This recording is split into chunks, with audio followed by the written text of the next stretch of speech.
Hi అండి. Plain pulao, rice, chapati దేనిలోకైనా curry చాలా బాగుంటుందండి. క్యాప్సికమ్, ఉల్లిపాయలు కట్ చేసుకుని మీడియం సైజ్ కట్ చేసుకుని వేసుకోవాలండి. లైట్గా మగ్గిన తర్వాత తీసి పక్కన పెట్టుకుని ఇప్పుడు ఇదే ప్యాన్లో ఉల్లిపాయలు, టమాటాలు వేసి కాస్త మగ్గిన తర్వాత ఇందులో ఇంచి అల్లం ముక్కలు వేసుకోవాలండి. ఇంచి అల్లం ముక్కలు వేసి ఇందులో పొట్టు తీసిన 5-6 వెల్లుల్లి రెమ్మలు వేసి ఈ లైట్గా వేగిన తర్వాత ఈ చల్లారిన తర్వాత మిక్సీ పట్టుకోవాలండి. ఇదే ప్యాన్లో ఉల్లిపాయలు వేసుకుని వేయించుకోవాలి.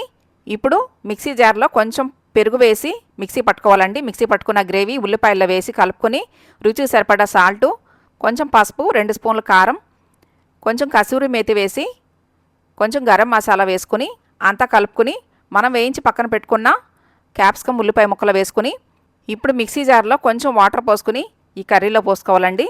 ఇలా అంతా ఒకసారి కలుపుకొని మూత వేసి ఒక 10 నిమిషాలు ఉడికించుకోవాలి.